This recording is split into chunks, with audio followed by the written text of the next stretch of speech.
जगत सारा क्षणिक है और आत्मा एक नित्य है। आत्मा का अनुभव बस एकमात्र नित्य है।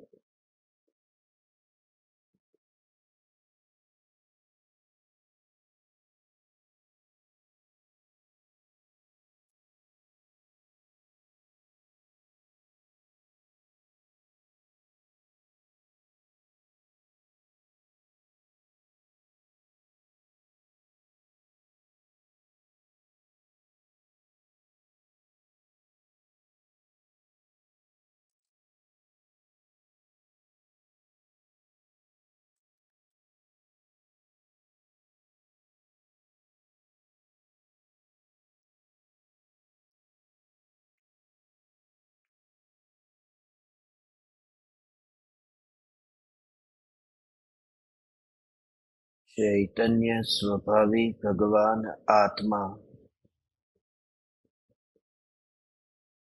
अनादि अनंत शुद्ध चैतन्य मात्र है। ज्ञान मात्र है।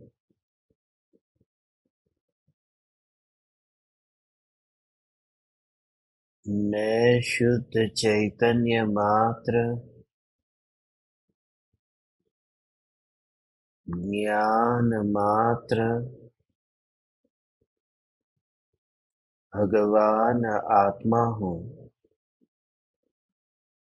प्रति समय यह जागृति बनी रहे। इस जागृति का नाम धर्म है।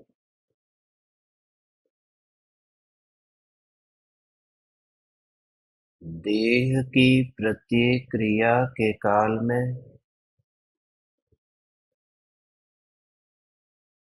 और विकल्पों के बहते प्रवाह के काल में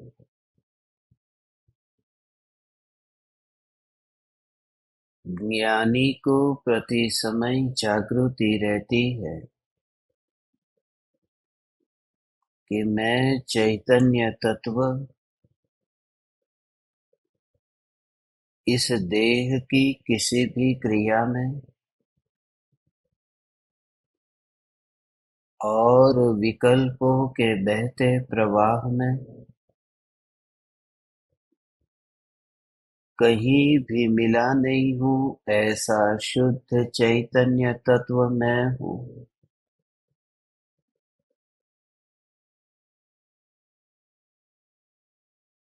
प्रति समय स्वयं की शुद्ध चैतन्य सत्ता का बोध आत्म जागृति ही धर्म है।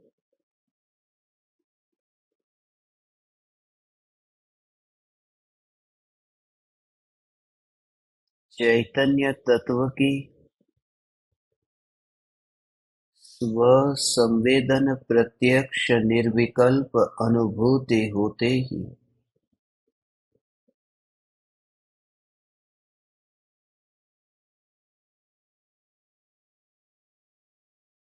देह की क्रिया में और रागादि वर्णादि विकल्पों में धर्म की मान्यता छूट जाती है।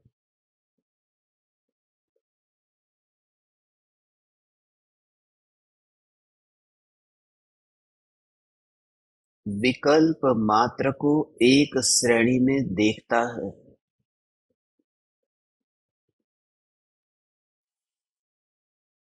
जब पर्याय न्यायक में ढलती है,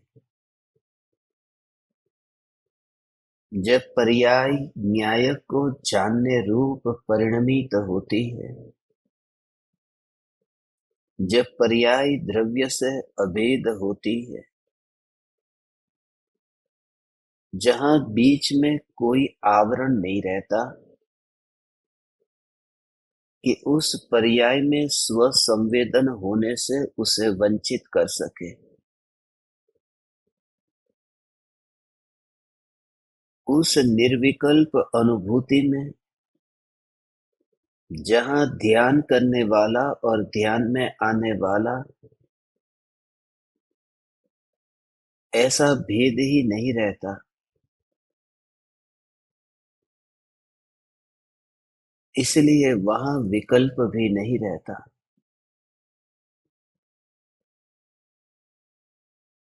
अनादिकालीन जीवन का सर्वप्रथम अनुभव उसी समय से होता है। यह पहचान होती है कि धर्म क्या है।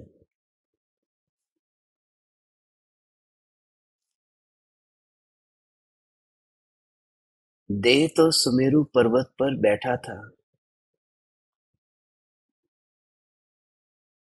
और चैतन्य परमात्मा सिद्धशिला के ऊपर। सुमेरु पर्वत कभी भी गति करके सिद्धशिला पर विराजमान न होगा।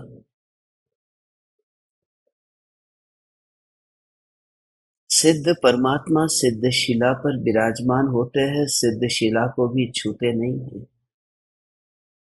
जो सिद्धशिला को नहीं छूते वह सुमेरु को छूने नीचे कैसे उतरेंगे। इस प्रकार से स्वयं के सिद्धत्व का विचार करो कि मैं त्रिकाल सिद्ध परमात्मा और ये देह के परमाणु सुमेरु, और सुमेरु पर बैठ करके कहीं आत्मा का धर्म होता है।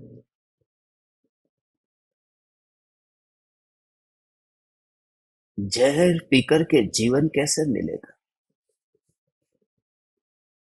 और हमने यही कल्पना की थी। इस कल्पना का नाम तो मिथ्यात्व है। यही कल्पना थी कि जहर पीकर के जीवन मिलता है। जहर को अमृत मान लिया था।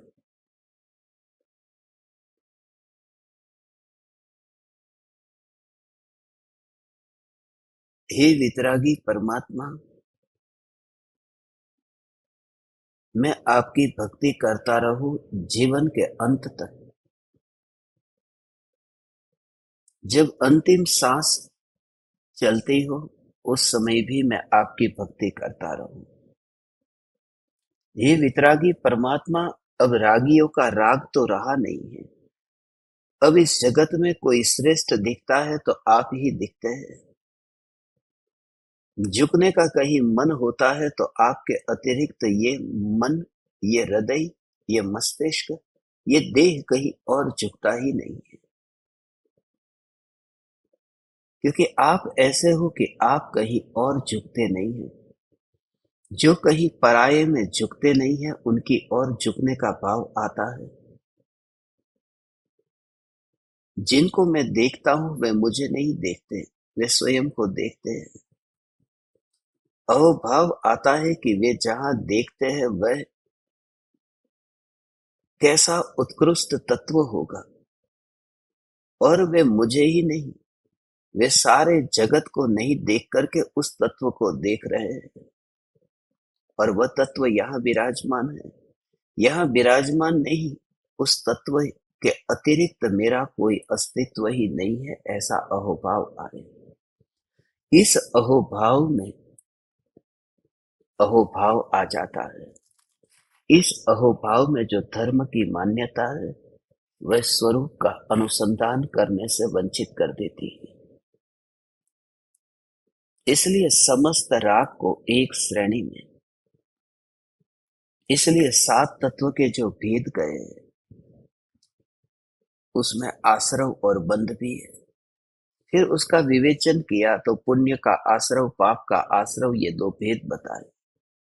पुण्य और पाप के ये जो आश्रव है, ये आश्रव भी भेद करने के लिए नहीं कहे, ये अभेद बताने के लिए ये आश्रव के भेद कहे।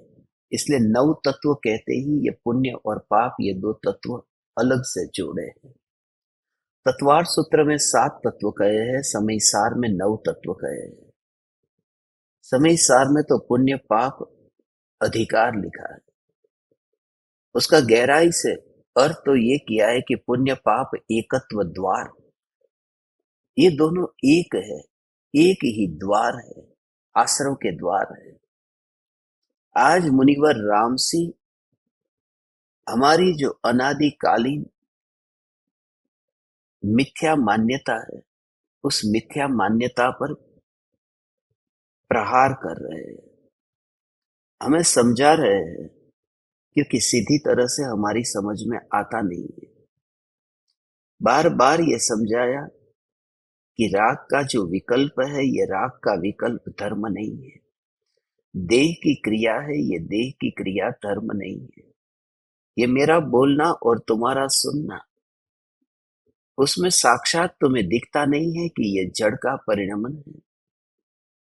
सामने दीवार है, सामने कंप्यूटर है, मोबाइल है, सामने जो ये जड़ पदार्थ है, सामने जो ये पंखा घूम रहा है, उस घूमते हुए पंखे की तरह ही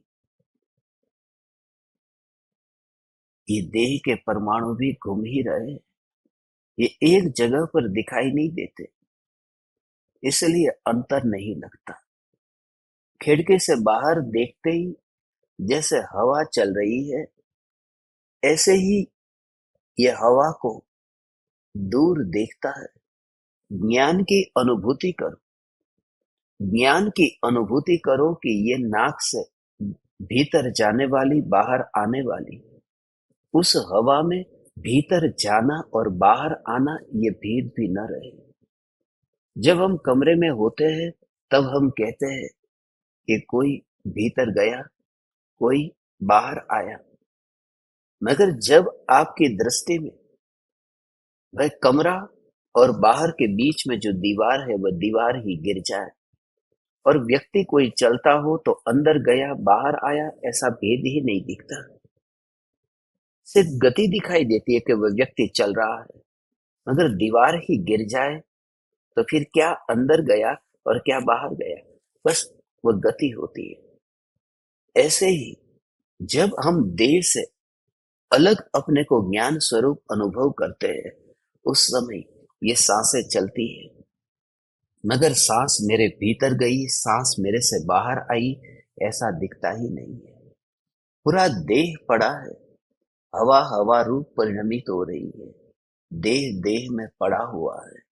और ज्ञान की सत्ता जो है, भीतर में आपको ये अनुभव होगा कि उस अनुभव में वहां ये विकल्प ही नहीं है कि कौन सा परमाणु वहां पर है।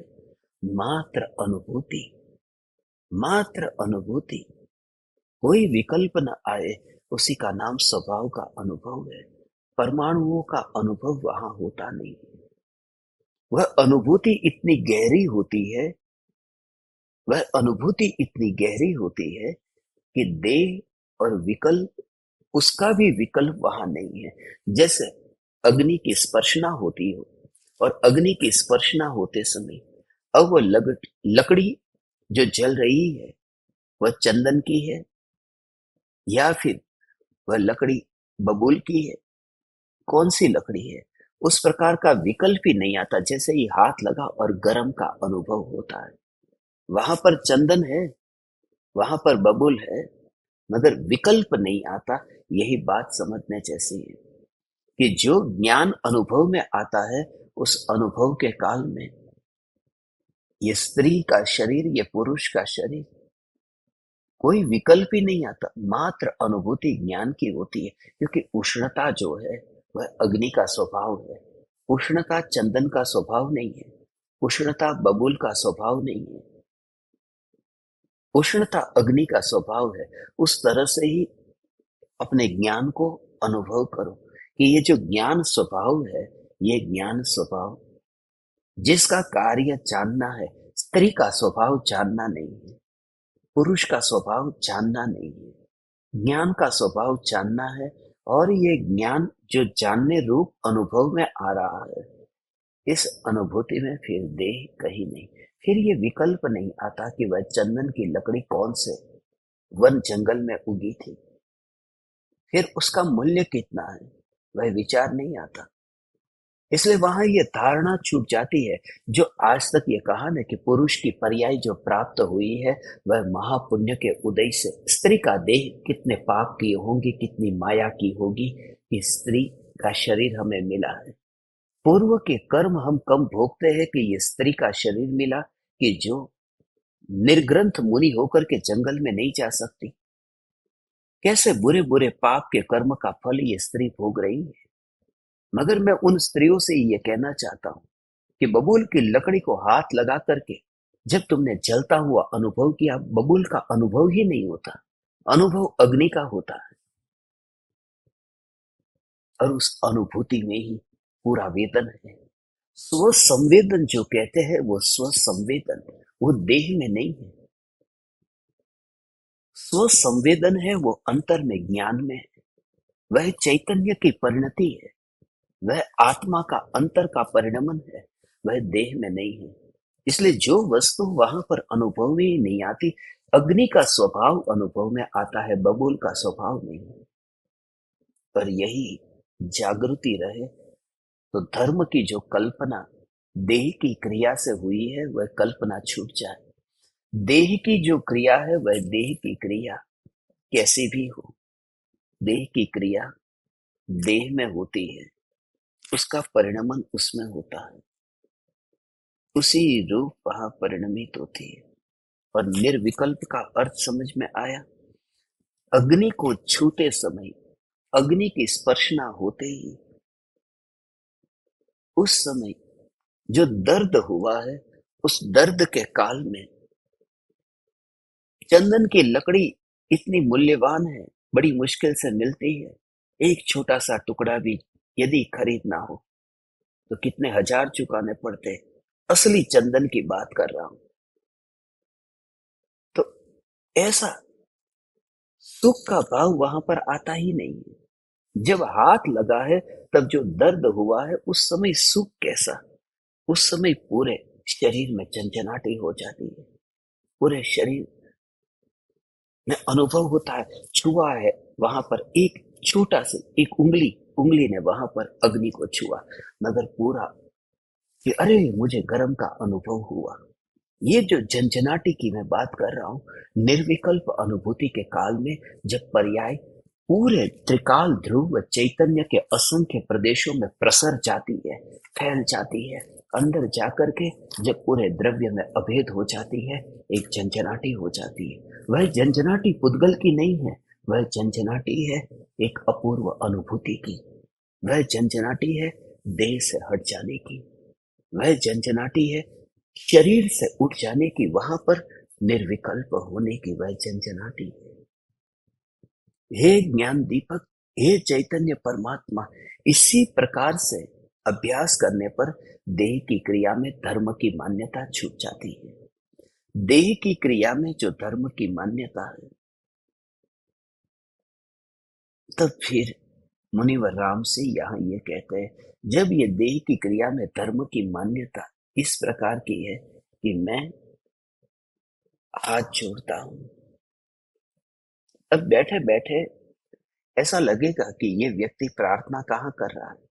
मंदिर में जाकर के यदि हम हाथ जोड़े ही नहीं और वहां पर जाकर के बस ऐसे ही भगवान को देखते रहे, भीड़ ये कहेगी कि ये व्यक्ति क्या कर रहा है, ये व्यक्ति दर्शन करने आया है या फिर कोई प्रदर्शनी देखने आया है, कहीं म्यूजियम में आ गया है, खाली मूर्ति को ऐसे ही देख रहा है।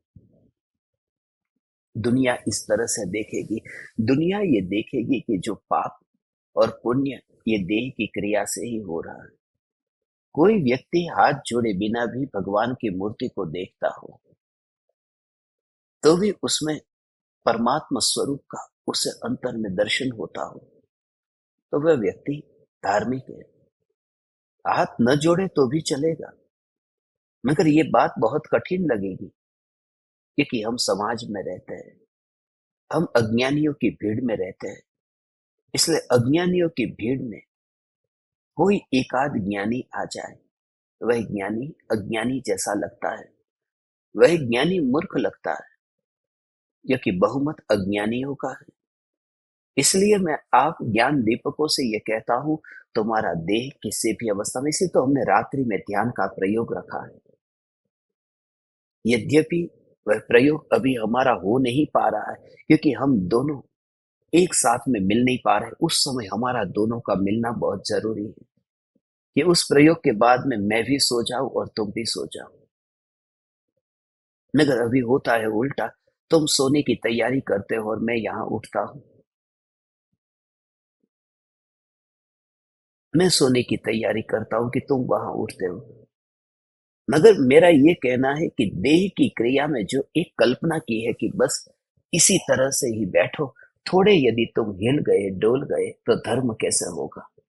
धर्म है भीतर में, अंतर में। देह से उठ जाने का नाम धर्म है, आसन से ही उठने का नाम धर्म था। और अंतर में ये ज्ञान ज्ञान ज्ञान ज्ञान, ये ज्ञान, यही अनुभव में आ रहा है। उस समय पता ही न चला कि ये मंदिर है। मंदिर में जाकर के यदि मंदिर का पता चले तो समझना कि देह में ही बैठा हूं। मंदिर में जाकर के मंदिर को भूल जाना। कौन सा मंदिर? महावीर जिनालय नहीं। कौन सा मंदिर? यही, यही जिनालय, यही मंदिर। मंदिर में रह करके मंदिर का पता चले तो धर्म की शुरुआत नहीं हुई। अकेला ज्ञान ही अलग से ही अनुभव में आता है। कोई चल रहा है, उसका हिसाब, उसकी गिनती भी तुम नहीं रखोगे।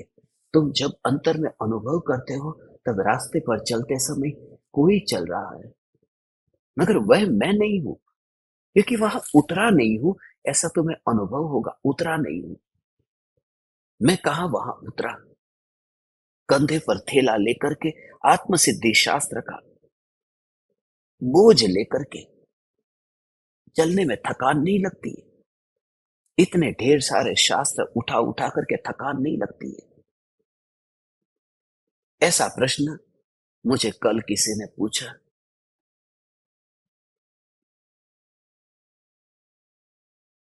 मैंने उसे हिमालय की पहाड़ी पर एक लड़की की उसे बात कही।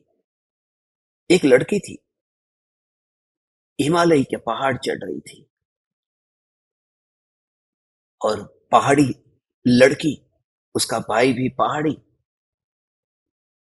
शरीर के हट्टे कट्टे।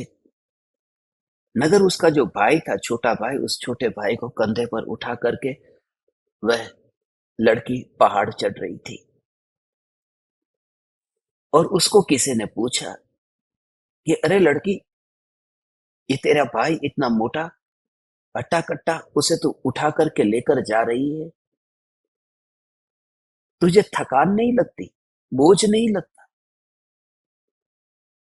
उस लड़की ने कहा, क्या बात करते हो, ये मेरा भाई है, ये मेरा भाई है, बोझ नहीं लगता ये पूछते हो तुम? ये मेरा भाई है। काश तुम समझ पाते, ये मेरा भाई है। भाई है, ये भाव आता है, उसमें ही वो भार उतर जाता है। भार लगता ही नहीं है, बोझ लगता ही नहीं।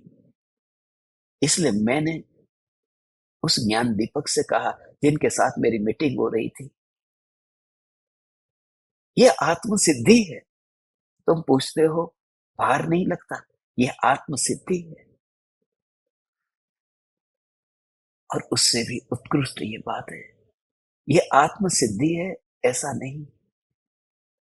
सिद्ध परमात्मा देह के बोझ को ढोते नहीं।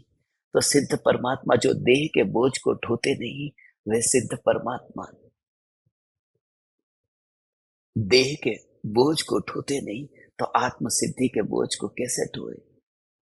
ढोने के लिए भी कुछ चाहिए न। ढोने वाला होता है विकल्प, मगर विकल्प को तुम अलग कर दो, उनसे नाता यदि तोड़ दो, तो फिर उसका आरोप तुम पर नहीं लगता। बहुत से बाप होते हैं, बेटे के बारे में लिखा देते हैं, कह देते हैं कि इस बेटे के साथ में मेरा कोई संबंध नहीं है, कोई भी व्यक्ति इस बेटे के साथ में रिश्ता नहीं रखेगा, अब ये मेरा नहीं है। अब वो बेटा कोई बुरा काम करेगा, किसी से कर्ज लेगा, तो बाप अखबार की वो पर्ची ला करके दिखा देगा, देखो मैंने अखबार में पहले से ही दे दिया था, इस बेटे के साथ में मेरा कोई रिश्ता नहीं है। यदि किसी ने रिश्ता रखा और उसका कोई नुकसान हुआ तो उसका जिम्मेवार मैं नहीं हूं, क्योंकि मैंने नाता तोड़ दिया। अब वो जो कुछ भी करता है उसका फल मुझे नहीं भोगना पड़ता। ऐसा ही तो अभ्यास करके जो विकल्प है, जिस विकल्प को बोझ लगता है, मैं घर संभालता हूं, मैं परिवार संभालता हूं, मैं दुकान संभालता हूं, सारे घर का बोझ। एक तो सुबह से उठ करके इतनी मेहनत करके खाना बनाओ, 4 बजे उठो, मेहनत करो, खाना बनाओ, इतने पकवान बनाओ, और पति खाना खाने के लिए बैठे और कहे कि आज नमक कम क्यों डाला है, तो कितना बुरा लगेगा। इतनी मेहनत करके सुबह 4 4 बजे उठ करके मेहनत करके बना, इतना बोलते भी क्यों हो, नमक पास में पड़ा था डाल दो ने, बुरा लग गया। इतना इतना मैं करती हूं और तुम हमेशा कमी ही ढूंढते हो, हमेशा बुराई ही देखते हो। तूने विकल्प का बोझ ढोया है। जो विकल्प का बोझ ढोता है ना, उसको तकलीफ होती है। घर का बोझ हम नहीं ढोते, विकल्प का बोझ ढोते। घर तो बहुत दूर पड़ा रहता है, विकल्प का बोझ जो ढोते हैं, उस बोझ को काट करके अलग कर दिया। अखबार में खबर दे दो, अखबार में खबर दे दो कि ये जो राग का विकल्प है, जो मेरी संतान है, उससे मेरा कोई नाता नहीं है। अब वो जो कुछ भी करेगा उसका जिम्मेवार मैं नहीं हूं। अब उससे जो कर्म बंधेंगे वो मेरे नहीं, क्योंकि मैंने पहले से ही नाता तोड़ दिया है। और तुम्हें अखबार में देने की जरूरत नहीं है, ज्ञानियों ने अखबार में दे दिया है। उस अखबार को हम अखबार नहीं कहते, उस अखबार को हम शास्त्र कहते हैं। उसी का नाम आत्मसिद्धि शास्त्र है, कि जहां विकल्प मैं नहीं हूं वो लिख करके दे देते हैं। मैंने तो पहले से ही कह दिया था विकल्प मैं नहीं हूं, और विकल्प जो कुछ भी करता है उसका जिम्मेवार मैं नहीं हूं। जहां राग के विकल्प में धर्म नहीं है, वहां जो धर्म की मान्यता और कल्पना है। जितने भी मंदिर भरे हुए हैं, ये जड़ मूल से ये मान्यता निकालने के लिए ये कहा है, जड़ मूल से। ओ हो, हे ज्ञान दीपक, हे चैतन्य परमात्मा, जड़ मूल से। बाहर की जो क्रिया है उस क्रिया में हमेशा बाल की खाल मत निकालना, दोषों को मत निकालना। भीतर का भाव क्या है। बाहर की क्रिया ये गौण हो जाती है। यदि तेरे हाथ ही नहीं है तो तू अर्घ क्या चढ़ाएगा। यदि तेरे पैर ही नहीं है तो तू मंदिर क्या चाहेगा। यदि तेरी आंख ही नहीं है तो मूर्ति को क्या देखेगा। तो क्या तुझे सम्यक दर्शन नहीं होगा। अंधे को सम्यक दर्शन नहीं होता।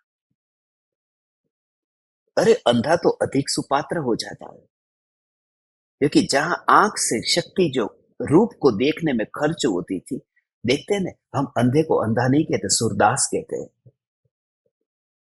सूरदास, अंधा व्यक्ति बैठा हो और कोई यदि वहां से पास से गुजर जाए तो भी वो पहचान लेता है कि कौन चला है यहां से। उसकी आवाज सुनकर के वो पहचान लेता है। ये कि जो उसकी ज्ञान की शक्ति जो आंख से खर्च हो रही थी, अब वो पूरी कान से उसका उपयोग कर रहा है।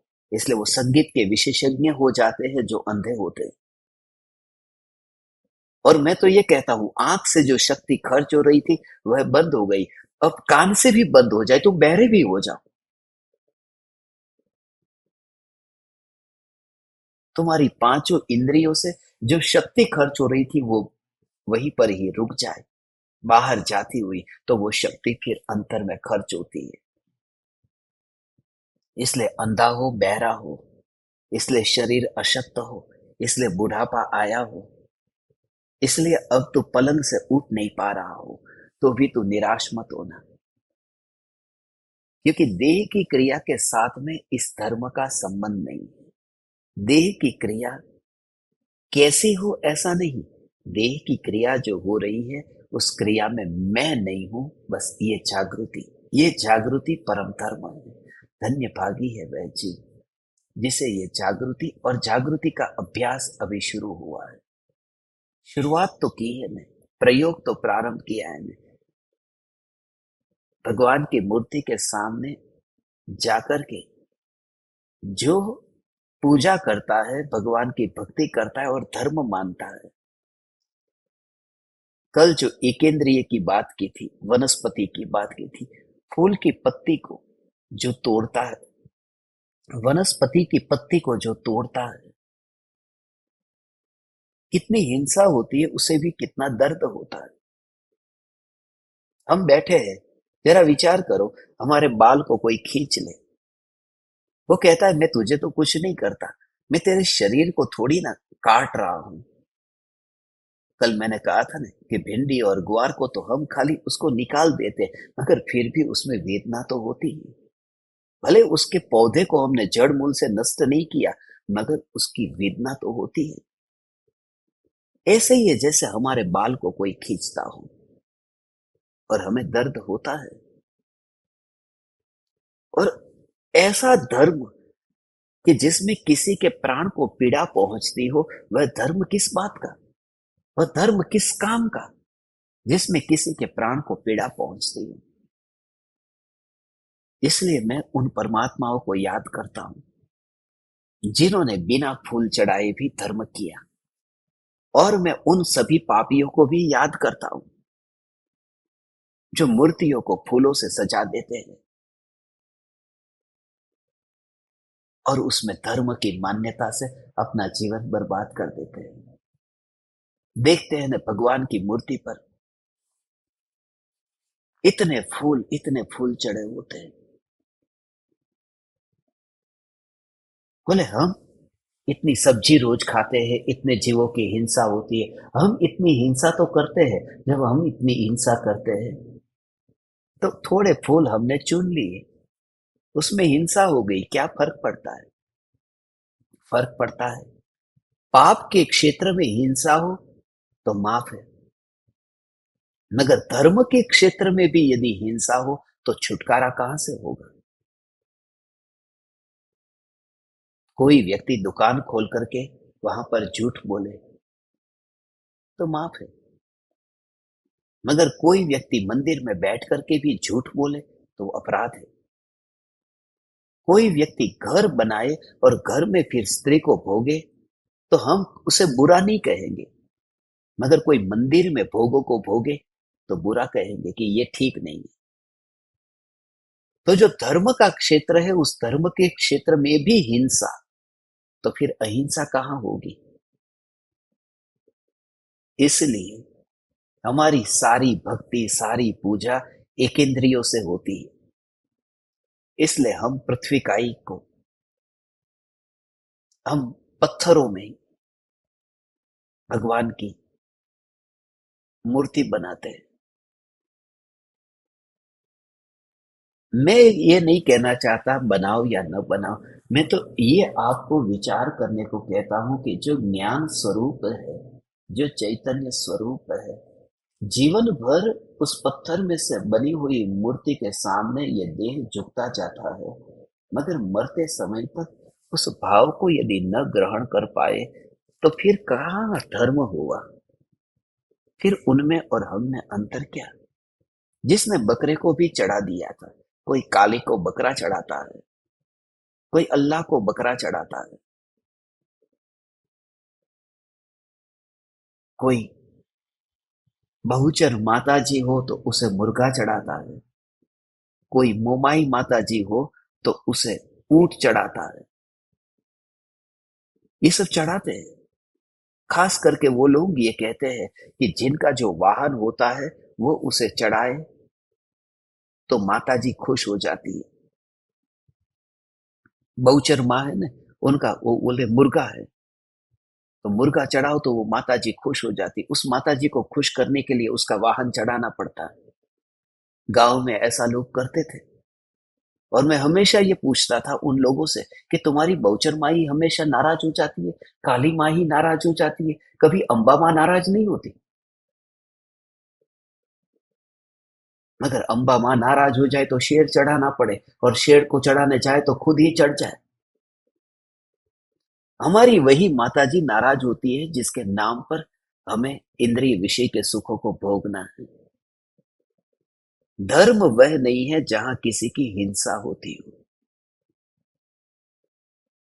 मगर इसे समझाए कौन और समझे भी कौन। कुछ विरले गिने हुए तुम्हारे जैसे जीव है जो सुनने को भी तैयार होते हैं, और लोग देरासर में जाते हैं, भगवान के सामने हाथ जोड़ते हैं और लोगों को कहते हैं कि आज तुम जाकर आए, कितनी आंगी थी, आंगी देखने जाओ आज कैसे सजे हुए हैं भगवान। भगवान कैसे सजे हुए हैं। सजे हुए भगवान को देखना हो तो बगीचे में क्यों नहीं जाता। एक इंद्रिय जीव जो तड़प रहे हैं, एक इंद्रिय जीव जो दुख भोग रहे हैं, अनंत दुख भोगते हुए उन फूलों को देख करके फिर खुश होना और भगवान की भक्ति के नाम पर खुश होना, इससे बड़ा गृहित मिथ्यात्व और कौन सा होगा। गृहित कह रहा हूं, इस भव में आकर के यहां शुरू किया है, मगर विचार कौन करता है। कुल परंपरा से चला आ रहा है, और फिर हम तर्क देते हैं, हम अपने घर को सजाते हैं तो भगवान की मूर्ति को क्यों ना सजाए। ज्ञानियों ने यह कहा था कि तू अपने घर को सजाना भी बंद कर, मूर्ति को सजाना शुरू मत कर। हमने मूर्ति को सजाना शुरू किया, और मूर्ति अपरिग्रही फूलों की पत्ती को किसी ने फूल चढ़ाए। चढ़ाना, ये चढ़ाने की जो प्रथा है, ये चढ़ाने की प्रथा ही अधर्म है। पराये को कुछ भी चढ़ाओ, ये चढ़ाने की प्रथा, ये अधर्म है, ये धर्म नहीं है। फिर कोई बकरा चढ़ाए, या फिर कोई फूल चढ़ाए, या फिर कोई चावल चढ़ाए, चढ़ाने की प्रथा अधर्म है। ये प्रथा धार्मिक प्रथा नहीं है। चढ़ाने की प्रथा ही अधार्मिक है। और वही बात, मगर दिगंबर होगा वह श्वेतंबर को पापी कहता है, क्योंकि दिगंबर है वह चावल चढ़ाता है, श्वेतांबर है वह फूल चढ़ाता है, और श्वेतांबर है वह मुसलमान को पापी कहता है, क्योंकि वह तो फूल चढ़ाता है और मुसलमान बकरा चढ़ाता है। यहां सब एक दूसरे पर लगे हुए हैं।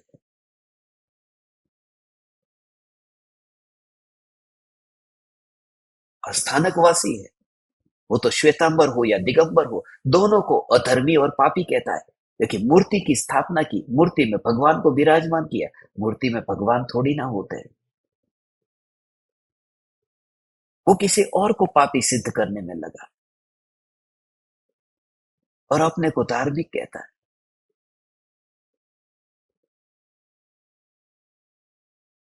यहां सब किसी ना किसी को कुछ चढ़ाना, चढ़ाने में धर्म मान करके बैठे हैं। चढ़ाने में धर्म नहीं है।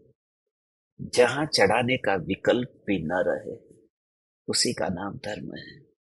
उसी को निहाल चंद जी सोगानी इसी दृष्टि से ये कहते थे, चढ़ाने का विकल्प न रहे, माने उसका भाव बहुत सूक्ष्म है। भगवान हे चैतन्य परमात्मा,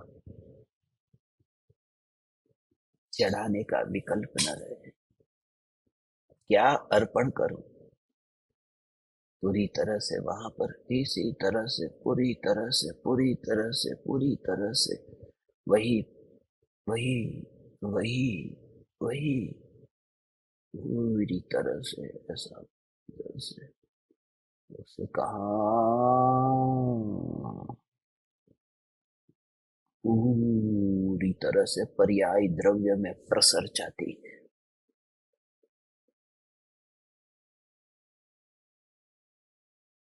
और उसी का नाम ऐसा है, पूरी तरह से, सर्व रूप से, उसी का नाम झंझनाटी है। पूरी तरह से पर्याय द्रव्य में प्रसर जाती है, पूरी तरह से प्रसर जाती है, अर्थात कि जो पर्याय है अंदर में ध्रुव असंख्य प्रदेश है न, असंख्य प्रदेश है भगवान आत्मा के, ये असंख्य प्रदेशों में पर्याय प्रसर जाती है। जैसे एक शक्कर का दाना या मिश्री का टुकड़ा, एक टुकड़ा लो, प्रसरने का भाव तुम समझोगे तो तुम्हें पता चलेगा कि चढ़ाना वहां होता नहीं है। जैसे ही ये मिश्री शक्कर, ये टुकड़ा है, इस टुकड़े को तुमने एक गिलास से, पानी है उसमें तुमने डाला, जैसे ही उस मिश्री को डाला और पूरी तरह से वह मिश्री का टुकड़ा मिश्री का टुकड़ा वह प्रसर गया।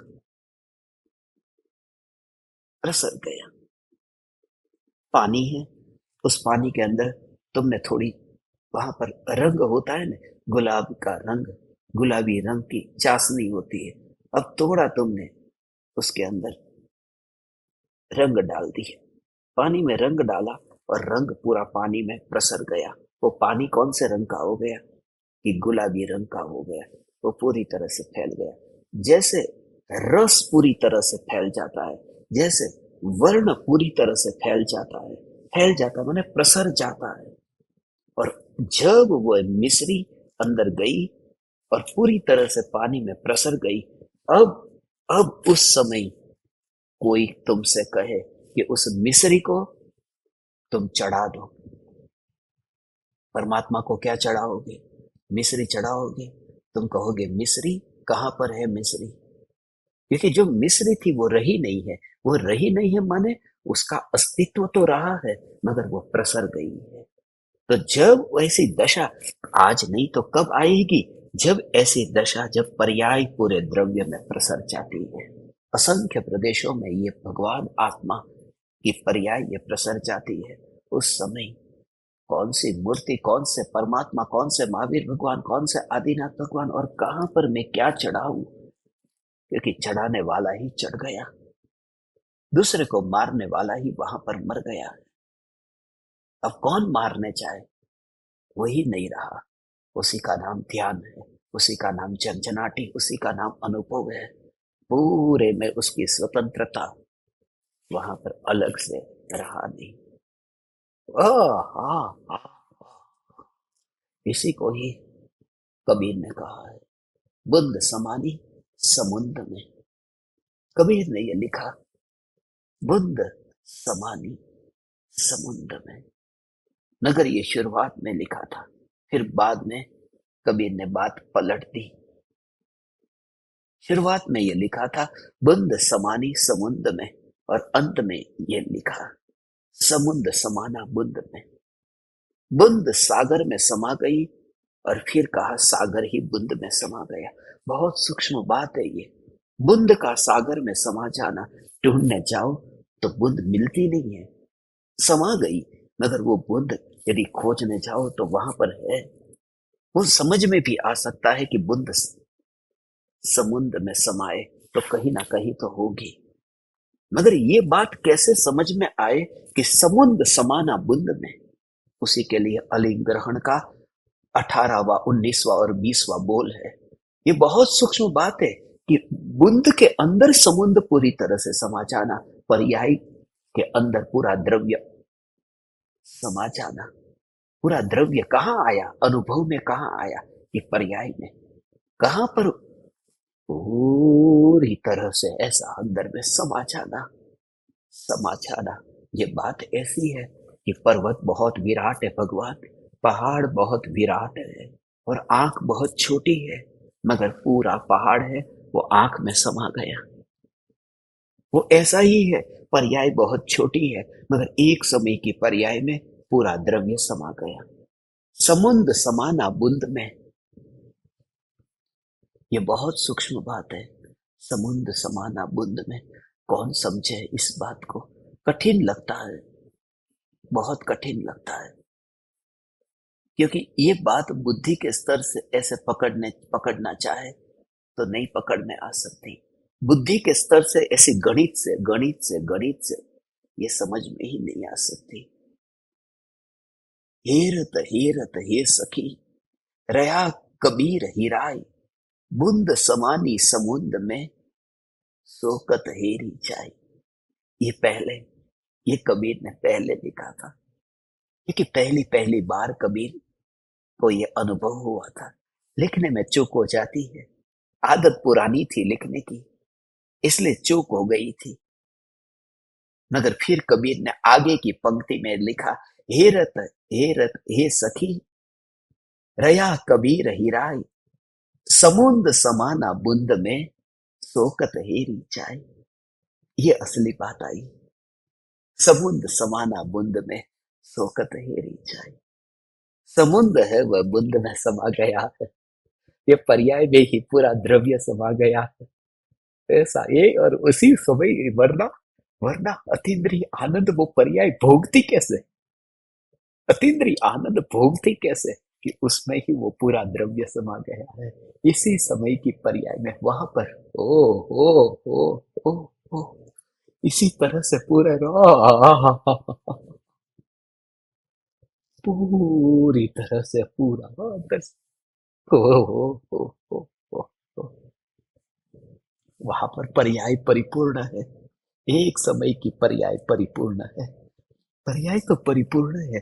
छोटी सी जगह, उसके अंदर पूरा है। पूरा पूरा पूरा पूरा पूरा तत्व अंतर में, उस पर्याय में, उस अंतर में, अनुभव में आ गया। मैं ध्रुव, एक बुंद इतनी शक्तिशाली है। एक बूंद में ऐसा सामर्थ्य। हे चैतन्य परमात्मा, हे ज्ञान दीपक, ये भाव इतना सूक्ष्म है कि आंख तो इतनी छोटी है, और छोटी सी आंख में पूरा पहाड़ मेरी आंखों के सामने पहाड़ नहीं है, पहाड़ आंखों के अंदर है। यहाँ आ गया, पहाड़ आ गया। इसको कहते हैं पर्याय में किसी का प्रवेश नहीं होता। ध्रुव का प्रवेश पर्याय में नहीं होता, मगर फिर भी पर्याय में ध्रुव आ जाता है। प्रवेश हो जाने का अर्थ ये मत समझना कि अंदर जाकर के बैठ जाना। आंख में पहाड़ का आ जाना, इसका मतलब ये मत समझना कि पहाड़ आंख में आ गया। आंख में आएगा तो दिखेगा कैसे? एक कण गिर जाए तो भी नहीं दिखता, पहाड़ आ जाए तो हालत क्या हो जाए? पहाड़ आंख के अंदर नहीं आया। आंख जब पहाड़ को देखती है, तब उस रूप में उस आंख का परिणमन होता है। वो परिणमन होता है। ऐसे ही वो बंद करने का मन नहीं करता। देखो देखो देखो देखो देखो देखो, परिणमन ऐसा होता है।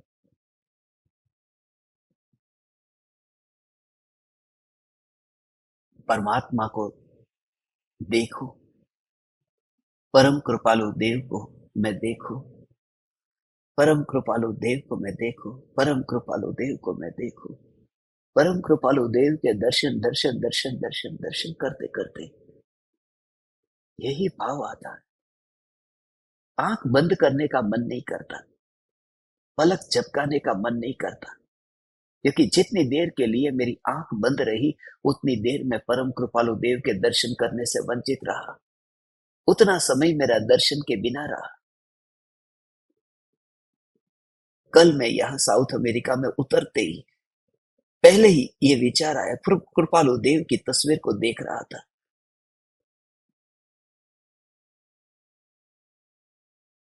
कुछ नहीं था, तस्वीर को ही देख रहा था और यही भाव आ रहा था। हे परम कृपालु देव,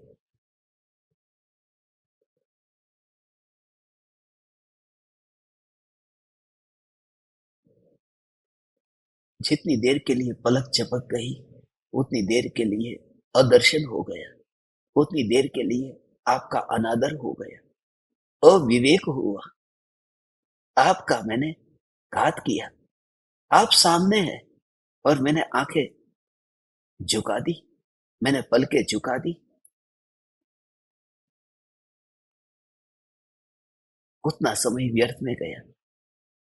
ये स्पर्शना हो रही थी, मगर थोड़ी देर के लिए फिर मैं वहां से हट गया, तो नदी का पानी तो आगे बह गया, उतना समय चला गया। ये धार जो बह रही थी, उसमें बीच का वो जो समय है, वो समय चला गया। मैं आपसे ये कहता हूं, कोई विरला, मुझे पूरी तरह से भरोसा है कि आप में से सभी लोग इस भाव को नहीं समझेंगे। फिर भी मैं कह रहा हूं उस एकाध विरले के लिए, कि जैसे वो नदी का पानी बह रहा है और मेरा हाथ उस पानी को जैसे छू रहा है, छूते समय उस समय, उस छूते समय, मैं जिस समय हाथ हटा लेता हूं, हाथ हटा लो तो उस समय बस उतना पानी चला गया, छूने से वंचित रह गए।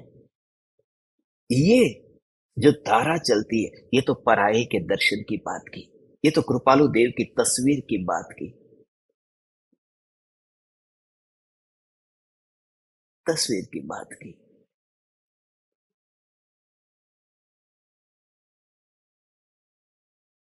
ओ, ओ, मगर ऐसे ही आंख बंद हो गई, उतनी देर के लिए मैं देखने से वंचित रह गया। आंख मेरी बंद हो गई, उतनी देर मैंने पहाड़ को नहीं देखा। यहाँ ये कि पर्याय में वो धारा चलती ही रहती है, जानन जानन जानन धारा, और उसमें न्याय न्याय न्याय न्याय, ये जानने में आ रहा है, ये जानने में आ रहा है। इसलिए एक भी पर्याय प्यासी रह करके मरती नहीं है, एक भी पर्याय रसपान किए बिना मरती नहीं है, एक भी पर्याय सोती सोती नहीं मर जाती, समाधि मरण होता है। यहाँ संकल्प विकल्प से मरण नहीं होता, यहाँ समाधि में मरण होता है उस पर्याय का। जिस पर्याय ने त्रिकाली में अपना समर्पण किया है, वह समाधि मरण करती है। उसका नाम, उस पर्याय का नाम समाधि मरण है। इस मनुष्य के शरीर में से बाहर निकलना, इसका नाम समाधि मरण नहीं है। जो पर्याय मरे और मरते समय वो ध्रुव की और दृष्टि करते हुए मरे, वह पर्याय, वो पर्याय समाधि है, और उसका व्यय हुआ वह समाधि मरण है। समाधि मरण है। ओ ओ ओ ओ, ओ। ऐसी भावना तो पा, आज तेरा निश्चय ये दृढ़ होगा।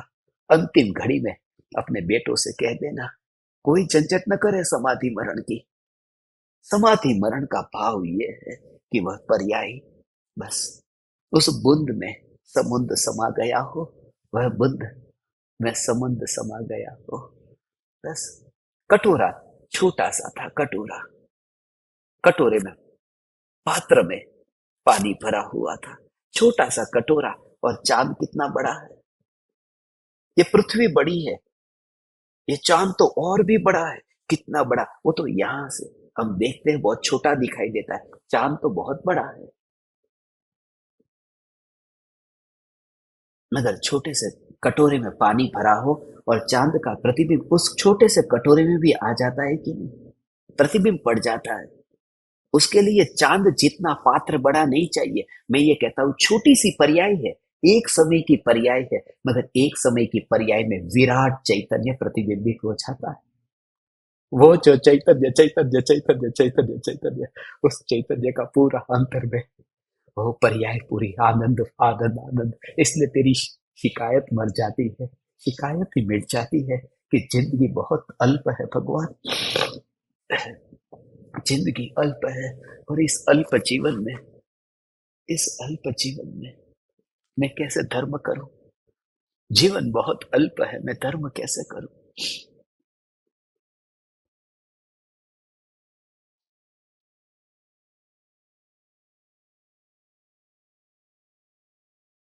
समुद्र समाना बूंद में,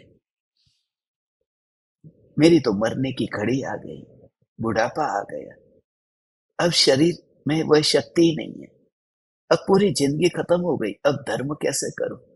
पर्याय कहती है हमारी जिंदगी तो एक समय की है, हम तो एक समय के लिए जीते हैं। तू तो 25-50 साल की बात कर रहा है, अभी 5-10 साल जिएगा ये कह रहा है। हम तो एक समय जीते हैं, मगर फिर भी रोते नहीं है। हम अमृत को पी करके फिर मरते हैं, इसलिए तड़पना नहीं पड़ता। हम में वो ध्रुव प्रतिबिंबित हो जाता है, इसलिए हमें तड़प नहीं सहनी पड़ती। बुंद समाना समुद्र में, बात पुरानी थी, अब तो समुद्र समाना बुंद में। हे ज्ञान दीपक, क्षमा करना, ये पढ़ना ही रह गया दोहा। अब दोहा पढ़ते हैं, समय तो पूरा हो गया। ऐसा ही है।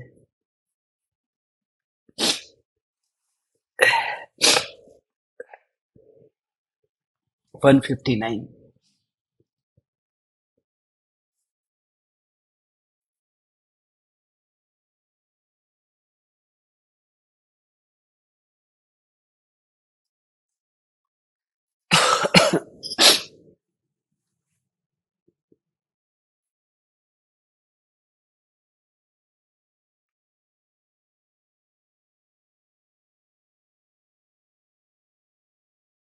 पत्तीय पाणि उदब्ध तिल सव्वयीं जाणि सवर्णु जम्पुणु मोक्षहं जायवौ तम कारणु पुई अण्णु।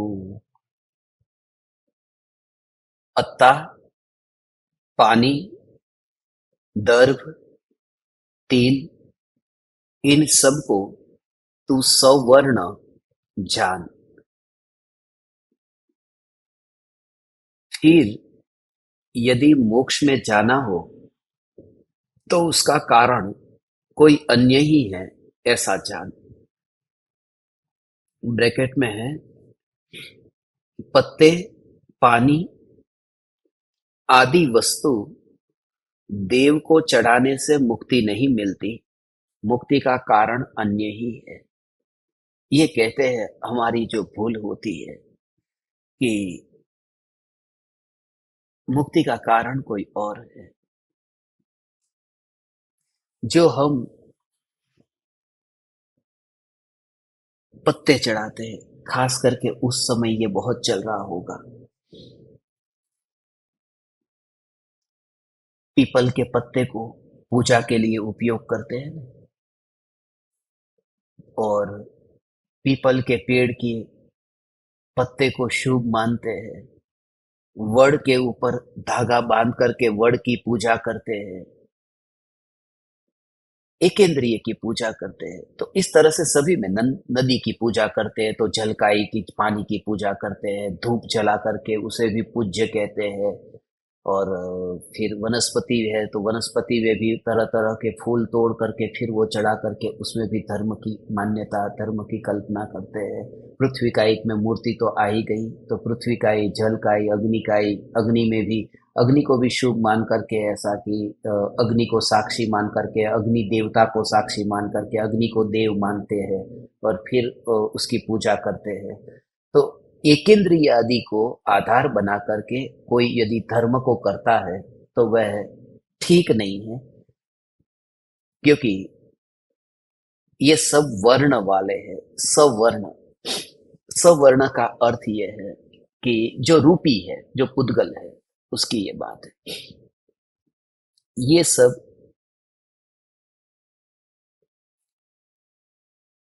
रूपी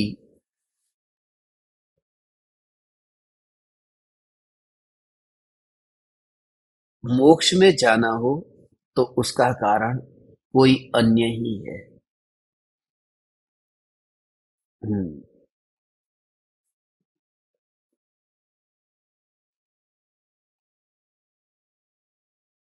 यहाँ तो ये वर्ण की बात की है, समझना है अकेले वर्ण को नहीं, समझना है रागादि वर्णादि भावों को, कि जो व्यक्ति रागादि वर्णादि भावों में धर्म की कल्पना करता है, रागादि वर्णादि भावों में धर्म नहीं है। जैसे वहां पर वो पत्ते को चढ़ाना, फूल को चढ़ाना, ये धर्म नहीं है। महावीर भगवान ने कितने फूलों को चढ़ाया था, महावीर भगवान ने कितनी मूर्ति की पूजा की थी। ये सब होने के बावजूद भी हमारे भीतर में भगवान, ये जो कुल परंपरा इतनी हावी हो गई है कि ये मानने को तैयार नहीं होते, ये मानने को तैयार नहीं होते कि धर्म का स्वरूप, पहले धर्म का स्वरूप तो समझे, स्वरूप तो समझे। वह व्यक्ति जब बकरे को चढ़ाता है उसकी वेदना हमें दिखाई देती है।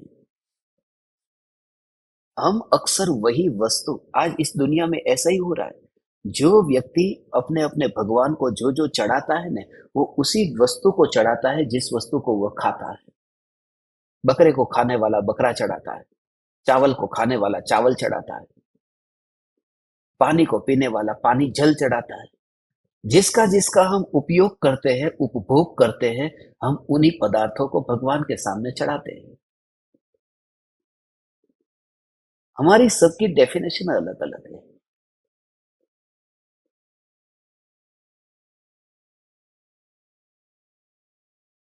और ये शास्त्र, ये जैन शास्त्र है, ये निर्ग्रंथ मुनि ने लिखा हुआ शास्त्र है।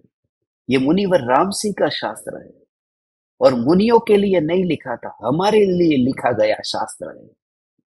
हे पंडित, हे पंडित, हे गृहस्थ, हे यति, सभी के लिए लिखा है। इसमें सभी को समाविष्ट किया है। और ये कह रहे हैं, तो क्या मैं अब आज मंदिर जाऊं या न जाऊं? मंदिर जा या न जा, कोई फर्क नहीं पड़ता। कोई फर्क नहीं पड़ता। जब मैं ये कहता हूं, तब जो रोज मंदिर जाते हैं उनको लगता है कि मैं ऐसा उपदेश क्यों देता हूं, क्योंकि कुल परंपरा छूटती है उसमें। यदि तेरा तत्व विचार चल रहा है चैतन्य का, तो तू मंदिर मत जा। Condition apply. यदि तेरे भीतर में वह ध्रुव की चिंतन की धारा चलती है, तो जाने की जरूरत नहीं। मगर तू घर में रह करके यदि वहां पर विकार के भाव ज्यादा आते हैं, तो फिर तू जा। यदि तुझे घर में रह करके ये भाव ज्यादा आते हैं, तो तू जा। ऐसे स्थान पर फिर रह के जहां पर तुझे विकल्प कम आते हो, व्यर्थ के राग द्वेष न होते हो। सत्य तो यही है कि किसी बाहर के संयोग के कारण हमें राग द्वेष आते ही नहीं। सब हमारे मन का अंदर का ही खेल है। भगवान के साथ में आपका बर्ताव कैसा है, ये महत्वपूर्ण नहीं है। ये मंदिर जाने वालों के लिए खास कहता हूं। भगवान के साथ में आप कैसा बर्ताव करते हैं, ये महत्वपूर्ण नहीं है। अपने नौकर के साथ कैसा बर्ताव किया। भगवान के सामने तो हर कोई झुक जाता है। भगवान के सामने तो हर कोई भक्त बन जाता है। नौकर के सामने कैसे रहे? अपने पति के साथ कैसे रहे? अपने सास ससुर के साथ कैसे रहे? अपने घर वालों के साथ में बर्ताव कैसा हुआ?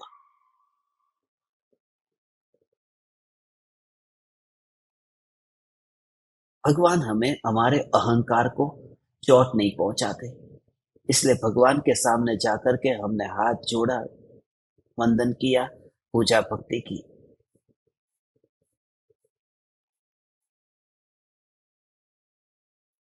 जिंदा के सामने, और उसमें भी परिवारजन हो, उनके साथ में रह करके बहुत मुश्किल लगता है ये।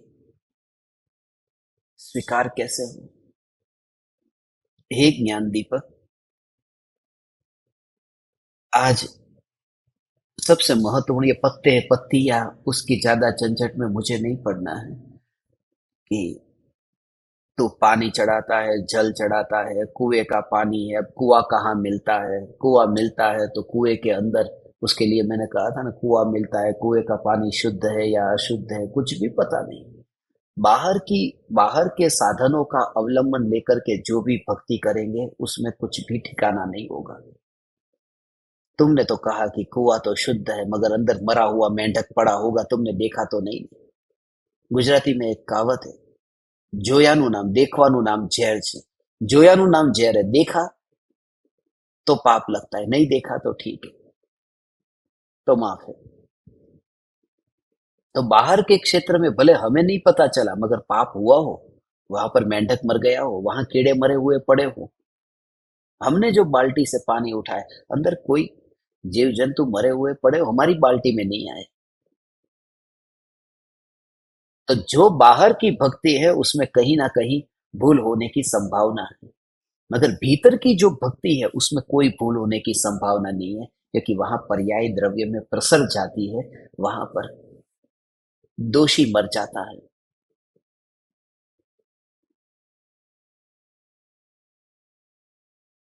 करना ये प्रयोग आज, आपकी चैतन्य की ये धारा चलती रहे, चिंतन करना।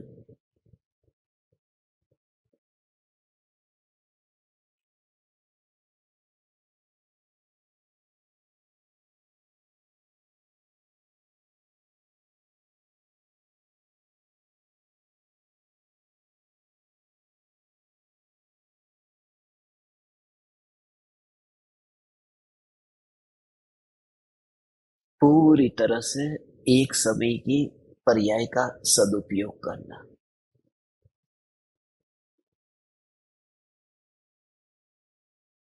ज्ञान की पर्याय में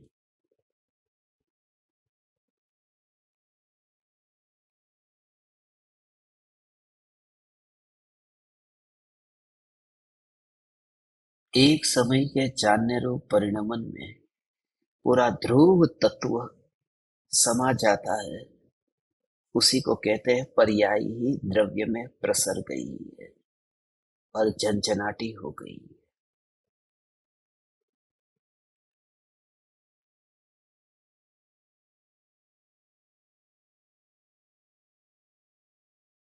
अहंकार वाला विकल्प वहां रहता नहीं है। उस स्थिति को देह होने पर देहाती दशा कहते हैं। देह होने पर देहाती दशा, यही मुझे अनुभव में आ रहा है। निर्विकल्प ज्ञान से निर्विकल्प तत्व जानने में आ रहा है।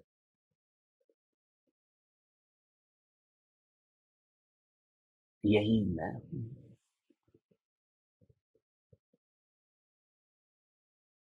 इस सत्संग को फिर से सुनना मैं प्रयास करता हूँ आपको जल्दी से जल्दी भेजने के लिए। और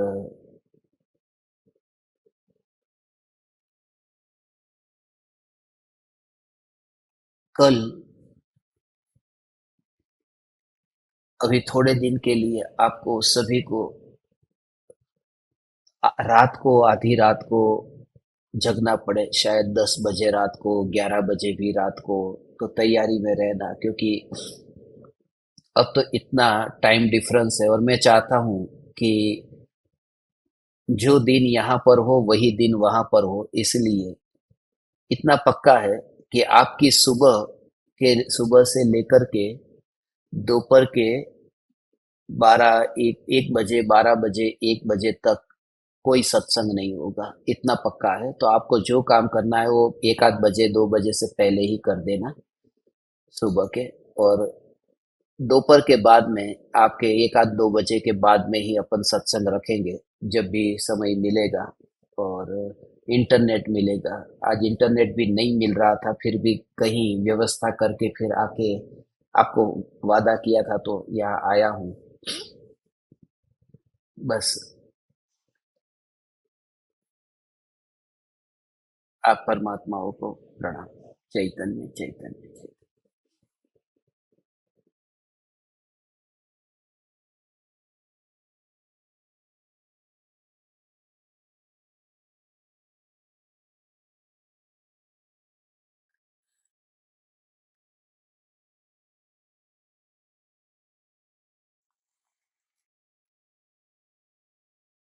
अहो अहो श्री सद्गुरु करुणा सिंधु अपार,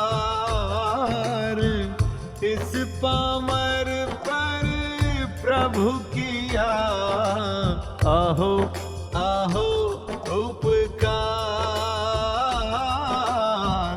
अहो अहो उपकार। देह सहित जिनकी दशा, वरते दे